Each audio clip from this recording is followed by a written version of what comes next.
Hello guys. आज जो हम टॉपिक पढ़ने वाले हैं वो है फीमेल रिप्रोडक्टिव सिस्टम। देखिए, मेल रिप्रोडक्टिव सिस्टम हम लोगों ने पढ़ लिया था। अब आज हम टॉपिक जो स्टडी करेंगे फीमेल रिप्रोडक्टिव सिस्टम। देखिए, सबसे पहले जो फीमेल रिप्रोडक्टिव सिस्टम है वो फीमेल बॉडी में प्रेजेंट कहाँ होता है, लोकेटेड कहाँ होता है। सबसे पहले इसके बारे में मैं आपको बताता हूँ। देखिए, ये ह्यूमन बॉडी है, मान लीजिए।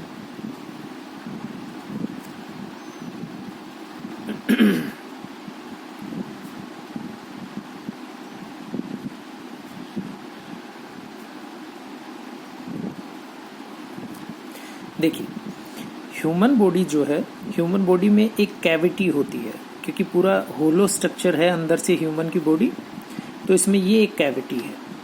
और कैविटी में जो चेस्ट के नीचे हमारा डायफ्राम होता है, यहाँ हमारा डायफ्राम है, जो चेस्ट के नीचे जो मस्कुलर स्ट्रक्चर होती है, ये हमारा है डायफ्राम। ठीक है। अब इस डायफ्राम के ऊपर जो चेस्ट है, जहाँ चेस्ट है, जिसको हम चेस्ट कैविटी या थोरासिक कैविटी बोलते हैं, जिसको चेस्ट कैविटी या थोरासिक कैविटी बोलते हैं। ओके। और ये जो डायफ्राम हमारी इस बॉडी कैविटी को दो पार्ट्स में डिवाइड कर देता है। जो अपर कैविटी है, इसको थोरासिक कैविटी बोला जाता है, और जो लोअर रीजन है, जो लोअर कैविटी है, इसको बोलते हैं एब्डोमिनल कैविटी। एब्डोमिनल कैविटी बोला जाता है। जो डायफ्राम से नीचे की जो कैविटी है, इसको एब्डोमिनल कैविटी बोला जाता है। ओके। और जो एब्डोमिनल कैविटी के सबसे लोअर रीजन है, एब्डोमिनल कैविटी का ही पार्ट है जो सबसे लोअर रीजन है, इसको बोलते हैं पेल्विक कैविटी। ओके, इसको बोलते हैं पेल्विक कैविटी। तो जो फीमेल रिप्रोडक्टिव सिस्टम है वो पेल्विक कैविटी में प्रेजेंट होता है। जो फीमेल रिप्रोडक्टिव सिस्टम है वो पेल्विक कैविटी में ही प्रेजेंट होता है। तो सबसे पहले क्वेश्चन ये पूछा जाता है कि in humans body the reproductive system is in which cavity? In pelvic cavity. Okay. सबसे पहले तो आप ये याद रखेंगे, जो रिप्रोडक्टिव सिस्टम है वो कहाँ प्रेजेंट होता है हमारी बॉडी में। ह्यूमन बॉडी में जो रिप्रोडक्टिव सिस्टम है वो पेल्विक कैविटी में प्रेजेंट होता है। ओके। ये एब्डोमिनल कैविटी का ही पार्ट है। एब्डोमिनल कैविटी के लोअर रीजन को पेल्विक कैविटी बोला जाता है। चलिए, अब हम स्टार्ट करते हैं फीमेल रिप्रोडक्टिव सिस्टम। देखिए, जो फीमेल का रिप्रोडक्टिव सिस्टम है उसमें दो टाइप के पार्ट्स होते हैं। जो फीमेल रिप्रोडक्टिव सिस्टम है, इसके दो पार्ट होते हैं। फर्स्ट जो पार्ट है वो है primary sex organ. Primary sex organ. देखिए, जो प्राइमरी सेक्स ऑर्गन है, हमने पढ़ा था मेल रिप्रोडक्टिव सिस्टम में प्राइमरी सेक्स ऑर्गन होते हैं टेस्टिस, जो कि स्पर्म का फॉर्मेशन करते हैं, और वो हमारी बॉडी के बाहर सिचुएटेड होते हैं। क्योंकि मैंने बताया था कि स्पर्म के फॉर्मेशन के लिए बॉडी टेम्परेचर से कम टेम्परेचर चाहिए होता है। लोअर टेम्परेचर पर ही स्पर्म का फॉर्मेशन, मैचुरेशन, इलोंगेशन सब चीज़ें हो सकती हैं। और जो फीमेल रिप्रोडक्टिव सिस्टम है, इसमें प्राइमरी सेक्स ऑर्गन होती है ओवरी। ठीक है, ओवरी होती हैं प्राइमरी सेक्स ऑर्गन। जैसे मेल में टेस्टिस होते हैं, ऐसे ही फीमेल में प्राइमरी सेक्स ऑर्गन होती है ओवरी। और ओवरी जो है अ पेयर ऑफ ओवरीज होते हैं। फीमेल में अ पेयर ऑफ ओवरीज प्रेजेंट होते हैं, मतलब दो ओवरी प्रेजेंट होते हैं, एक लेफ्ट साइड में और एक राइट साइड में। ओके। ओवरी जो है, थोड़ा मैं ओवरी के बारे में आपको बता देता हूँ। देखिए, जनरली वाइटिश कलर की होती है। ओवरी का जो कलर है वो जनरली वाइटिश कलर होता है।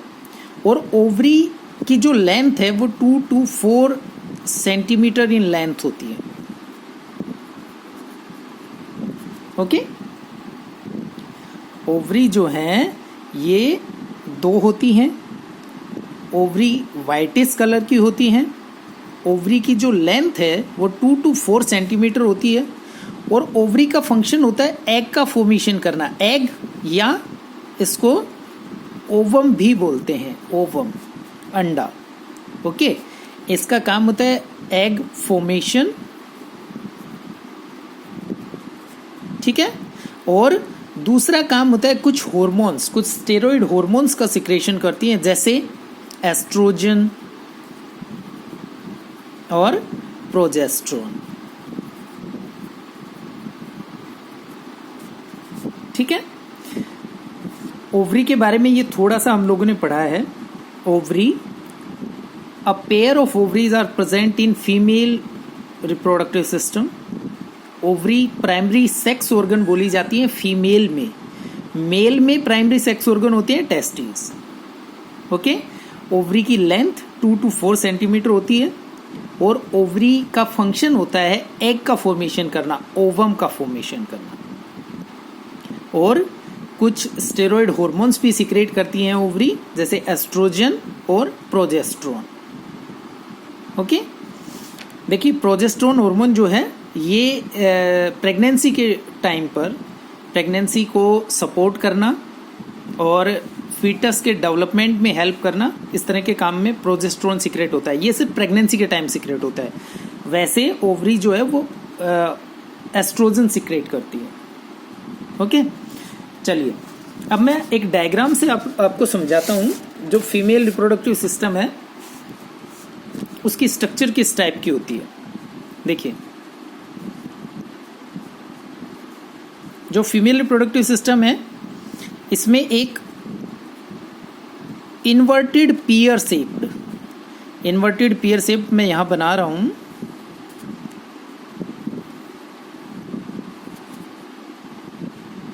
देखिए, इस तरह से इन्वर्टेड पियर शेप्ड यूट्रस होता है, यूट्रस, जिसको यूट्रस या वोम भी बोलते हैं, या हम अपने देसी लैंग्वेज में इसको कोख या बच्चाधानी भी बोल सकते हैं, यूट्रस। ओके, यूट्रस सबसे पहले तो एनसीईआरटी सिलेबस के अकॉर्डिंग ये इन्वर्टेड पियर शेप्ड होता है, इन्वर्टेड पियर शेप्ड स्ट्रक्चर है। ओके, इन्वर्टेड पियर शेप्ड, जैसे नाशपाती होती है ना, पियर मीन्स नाशपाती। नाशपाती को उल्टा करके अगर आप लोग देखें तो इन्वर्टेड पियर शेप्ड स्ट्रक्चर जो है वो यूट्रस होता है। ओके, ये समझ गए होंगे आप लोग। अब जो यूट्रस है, यूट्रस का जो लोअर रीजन है, यूट्रस का जो लोअर रीजन है वो इस तरह से फोल्डेड होता है, इस तरह से फोल्डेड होता है।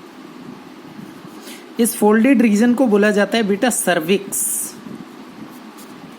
ओके, और इसके अपर साइड में, दोनों साइड में इस तरह से स्ट्रक्चर होती हैं।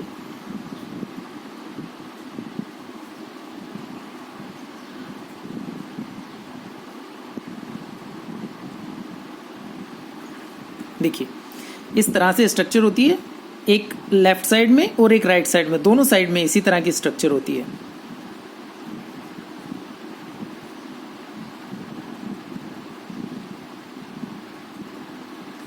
देखिए, ये दोनों साइड मैंने बना दी हैं। ये यूट्रस है। यूट्रस मैंने बताया आपको इन्वर्टेड पियर शेप्ड स्ट्रक्चर होती है यूट्रस, जिसको वोम भी बोला जाता है। यूट्रस के अपर साइड में ये जो ट्यूब आप लोग देख रहे हैं, ये जो ट्यूब आप लोग देख रहे हैं ऊपर, जो मैंने ये ट्यूब बनाई है, इस ट्यूब को बोला जाता है बेटा ओविडक्ट। ओविडक्ट या इसका दूसरा नाम फैलोपियन ट्यूब भी बोला जाता है। इसको फैलोपियन ट्यूब भी बोलते हैं हम लोग, इसको फैलोपियन ट्यूब। देखिए, फैलोपियन ट्यूब के 3 पार्ट होते हैं। जो यूट्रस से बिल्कुल कनेक्ट होता है, जो आप लोगों को दिख रहा होगा थोड़ा पतला, जो थिन पार्ट है, इस पार्ट को बोला जाता है बेटा इस्थमस।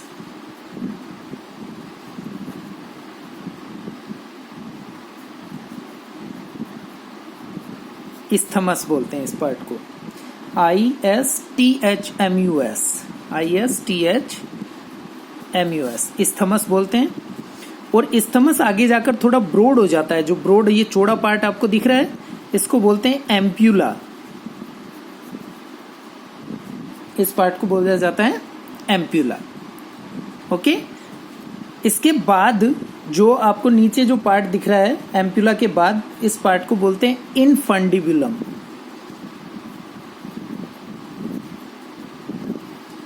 इनफंडिबुलम। ओके, और इनफंडिबुलम के जस्ट नीचे जो आप फिंगर लाइक स्ट्रक्चर्स ये नीचे देख रहे हैं, finger like structures, in finger like structures को बोलते हैं फिम्ब्रे।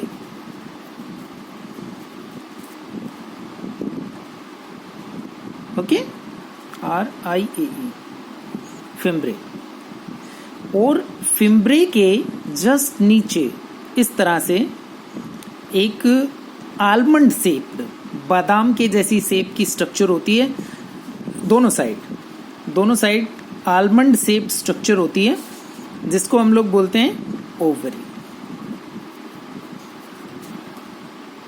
ओके, और ये ओवरी जो है, ये जो फिम्ब्रे हैं, इन फिम्ब्रे से ऐसे हवा में तो लटकी हो नहीं सकती है, यहां से कुछ लिगामेंट्स कनेक्ट होते हैं।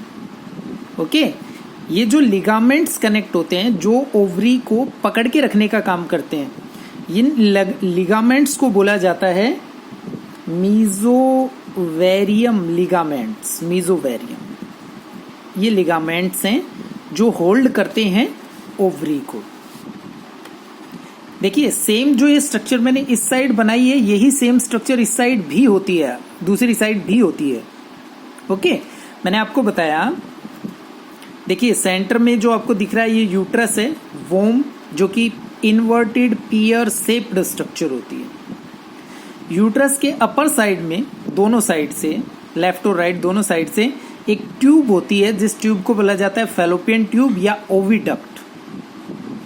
ये जो फैलोपियन ट्यूब है, फैलोपियन ट्यूब के 3 पार्ट होते हैं, फैलोपियन ट्यूब या ओविडक्ट के 3 पार्ट होते हैं। जो यूट्रस की साइड वाला जो थिन पार्ट होता है, पतला पार्ट होता है, इसको बोलते हैं इस्थमस।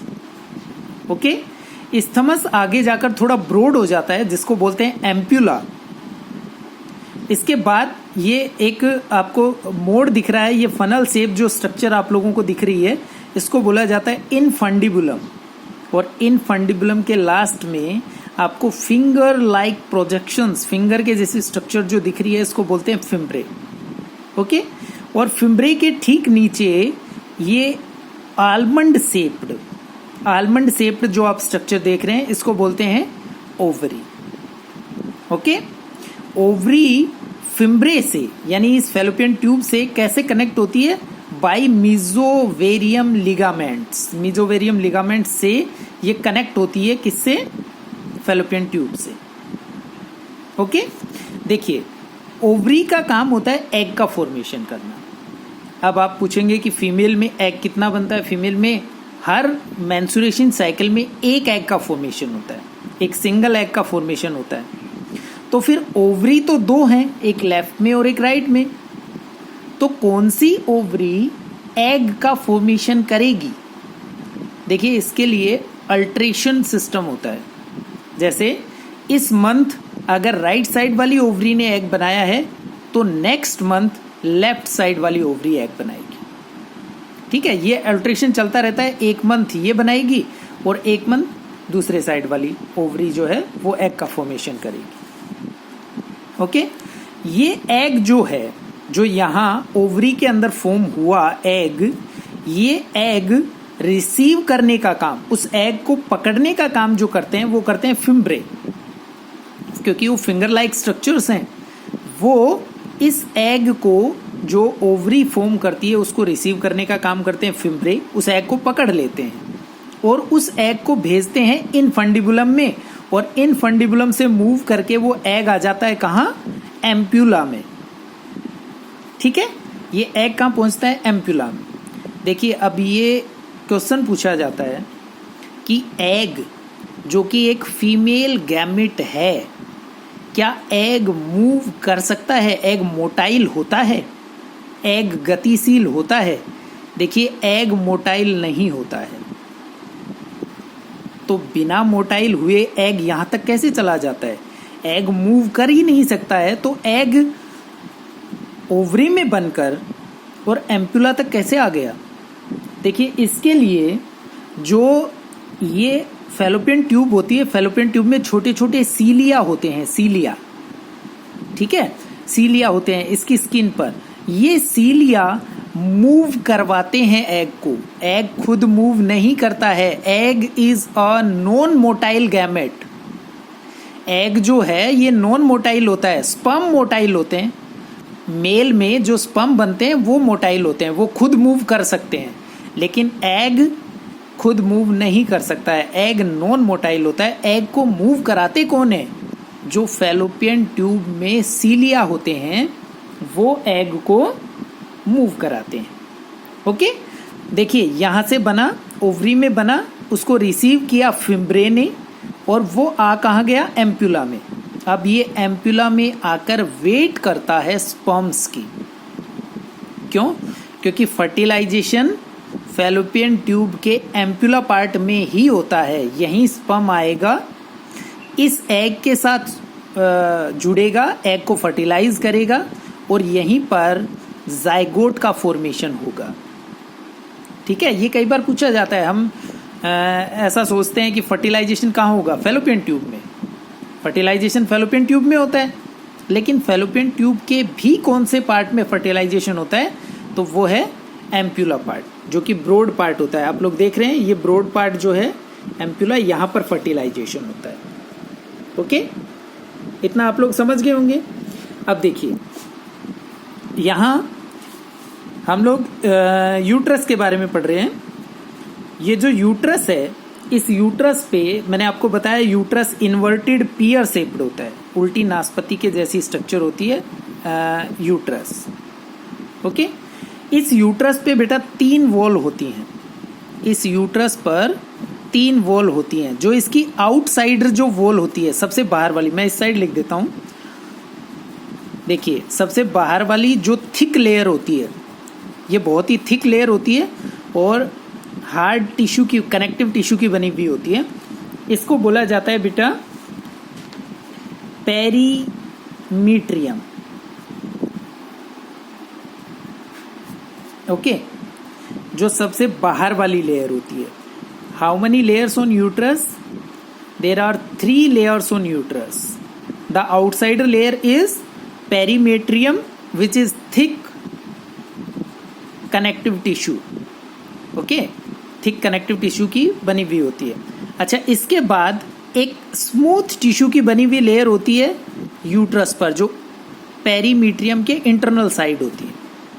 ओके, ये पूरे पर है, ये जो है ना, ये पूरे के ऊपर है, पूरे यूट्रस पर प्रेजेंट होती है इस तरह से।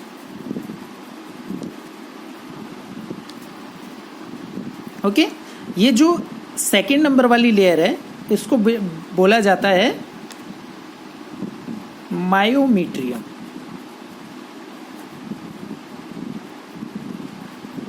ओके, ये जो पेरीमीट्रियम जो सबसे आउटसाइडर लेयर होती है, मायोमीट्रियम जो पेरीमीट्रियम के अंदर की तरफ होती है, स्मूथ मसल्स की बनी हुई लेयर होती है, और मायोमीट्रियम के अंदर जो थर्ड लेयर होती है, मायोमीट्रियम के अंदर जो थर्ड लेयर होती है, मायोमीट्रियम के अंदर जो लेयर होती है, इस लेयर को बोला जाता है बेटा endometrium.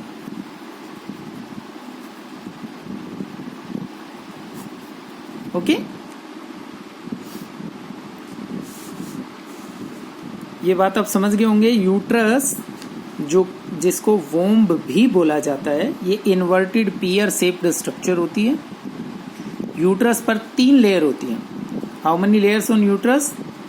3 layers on uterus, पेरीमीट्रियम, myometrium and endometrium. The internal layer is endometrium. Okay, ये आप लोग समझ गए।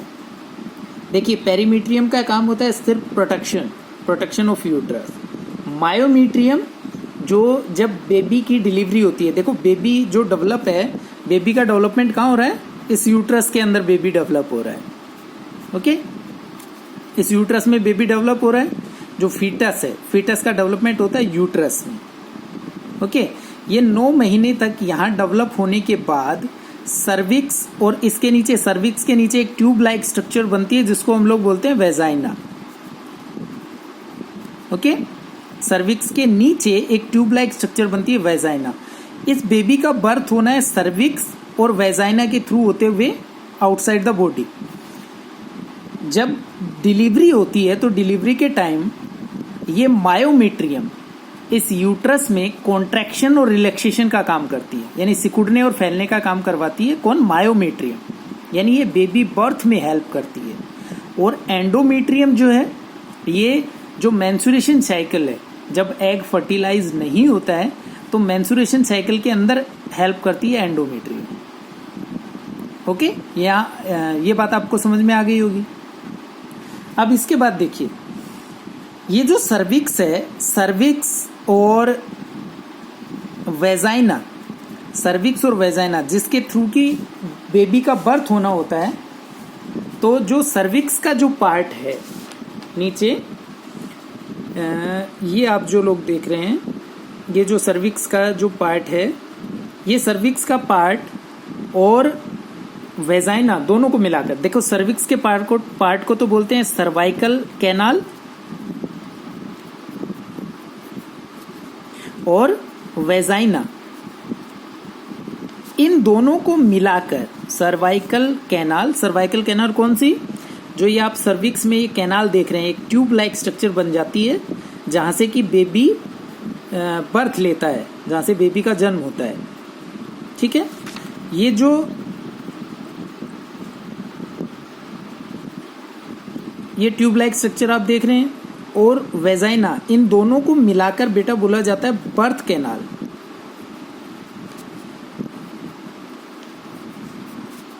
Okay, cervical canal plus vagina are combinedly known as birth canal. Okay, ये आप लोगों को समझ में आ गया होगा यहाँ तक। अब देखिए, मैं एक बार आपको स्टार्टिंग से फिर समझा रहा हूँ, फट से रिवाइज करवा रहा हूँ। देखिए, primary sex organ in female, ovary. Ovaries are whitish in color, 2 to 4 centimeter in length, and ovaries produce egg or ovum. Ovary इसके साथ में कुछ हॉर्मोन्स भी सिक्रेट करती हैं, जैसे एस्ट्रोजन और प्रोजेस्ट्रोन। ओके, ओवरी ने एग का फॉर्मेशन किया, उनको रिसीव करने का काम करते हैं फिम्ब्रे, और जो फैलोपियन ट्यूब में सीलिया प्रेजेंट होते हैं। मैं ये बताया था आपको कि एग को मूव कराने का काम कौन करते हैं? सीलिया, स्मॉल हेयर लाइक स्ट्रक्चर्स होती हैं सीलिया, जो मूव कराते हैं एग को, और एग आ जाता है एम्प्यूला में। देखिए, स्पर्म्स जो है वो वेजाइना से एंटर होकर, सर्विक्स से एंटर होकर, और इसके बाद यूट्रस से होते हुए कहाँ पहुंचते हैं? एम्प्यूला में। यहाँ पर फर्टिलाइजेशन होता है। फर्टिलाइजेशन के बाद